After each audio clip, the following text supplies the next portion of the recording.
In this article, I am going to seek to elucidate a theory of how players' actions operate in the context of strategy games, mostly in a competitive setting, though I think it also applies to single-player, a co-op as well. Specifically, I am looking at how games roles direct player action into one of four interrelated categories of action, which I am calling preparatory actions, anticipatory actions, direct actions, and reactionary actions. I'll take a look at each category separately, using examples across a range of games, and then talk about how this relate to one another, and where I feel existing game design could do a better job of providing a more rewarding experience.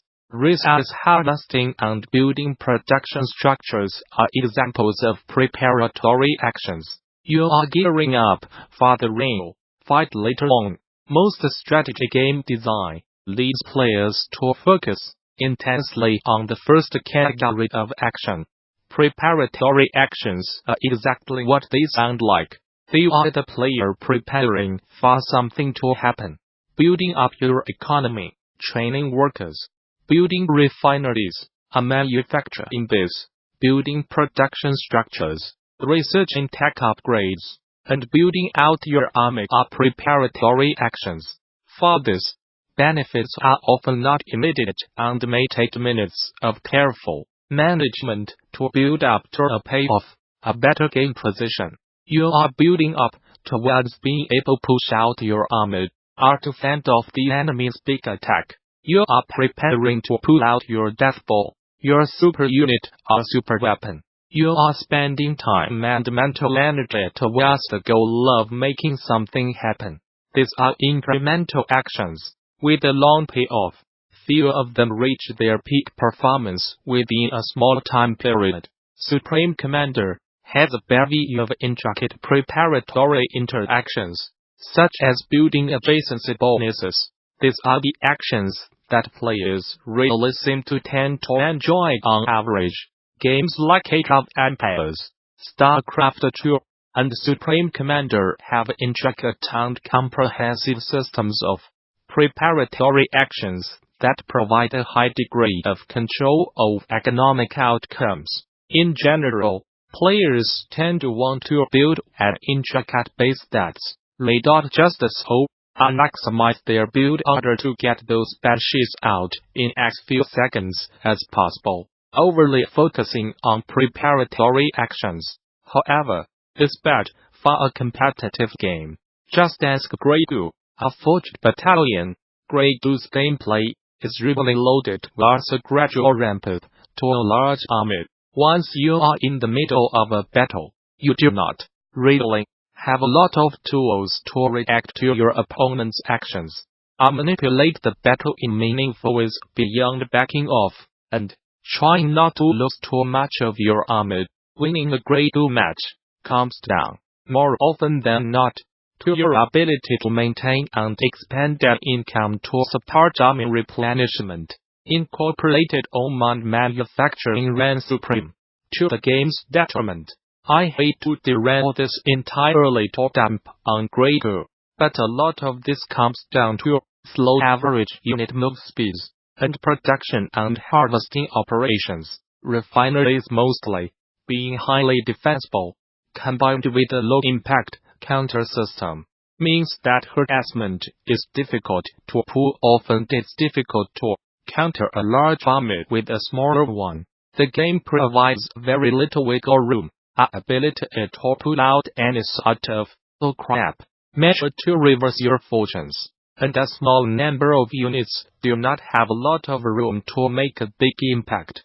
Contrast this with StarCraft 2, where a single uncontained Infestor, or Oracle, can match an entire base's worth of income, or in WarCraft 3, where a Blademaster, or Archmage, can whittle an army with a lucky hit, or a Demon Hunter, a Blademaster, can take out 10 enemy heroes, leaving their army vulnerable and unsupported, and these are the easy, low-hanging fruit interactions to describe. And speaking of battle, Pew Pew Direct actions are when you make something happen in a game, whether it's taking territory, moving your army to initiate combat, or doing a rush surprise attack. Next, we have direct actions. I am skipping anticipatory for now. I will do that one last, because it's the trickiest to tackle. Direct actions are, well, doing stuff. Direct actions are proactive, aggressive actions you take in the game, scouting your opponent, trying to cut off their supply line, sniping their workers to slow their economy, or doing a push with your army, are primarily examples of actions that fall into this category. Even moving your army to a tactically advantageous position, or to cut off your opponent from part of the map, would count as direct actions. For instance, if in Age of Empires you scout your opponent, sending an attack force in your direction, you might want to manipulate your forces to be ready for their likely attack point, an anticipatory action. You might also want to change from a more economic-focused boom economy towards maximizing your army, beginning a chain of preparatory actions to deal with your enemies' evident aggression that would overwhelm you if you do not have a large enough army to deal with it. Sending a counterattack force to hinder their economy while they are attempting to destroy your infrastructure would be an example direct action. Direct actions are, by and large, what the preparatory actions are preparing for. First, attacking to a half-track in company of heroes to catch your opponent off guard without a counter. Getting those Dark Templar out, StarCraft 2, and into your enemy's base before they get detection. These are the direct actions you are taking to swing the course of the game. Like the name says, these actions are often pretty transitory, in many cases, being the output of a preparatory action. These are more of a result than a product in themselves. The kinetic result translated from the potential energy generated from preparatory actions. Direct actions are the second half of what most RTS focus on, the first half being preparatory actions. Of course, build a bunch of horsemen preparation. Send them to harass enemy villages, direct action.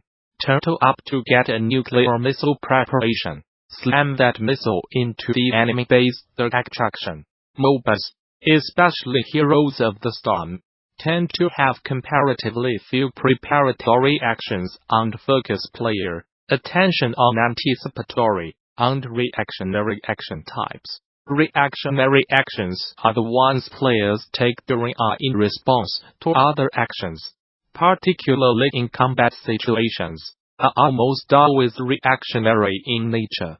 The line between direct actions and reactionary actions blurs a bit at times, and I feel it's mostly one of intent. Remember, we are talking about how players are interacting with the game here.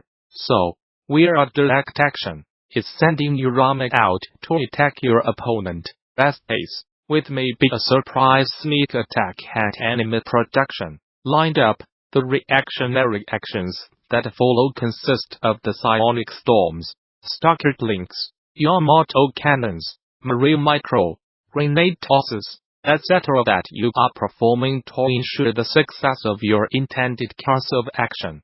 Reactionary actions are typically loosely related to preparatory actions. You might need to have constructed a structure or researched an upgrade to enable the reactionary action, such as with support, powers in command and counter 3, or it might be tied to a unit you have had to train, such as Psionic Storm in StarCraft, or anti-tank grenades in Company of Heroes.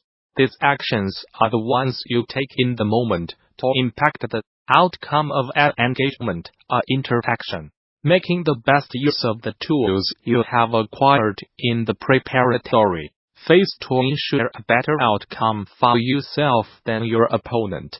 Micro active abilities, skill shots. Hopefully, I have been able to demonstrate that so far. The majority of interactions of TS, each in its way, inherits from the preparatory actions of building your economy. We are going to come back to that in a bit.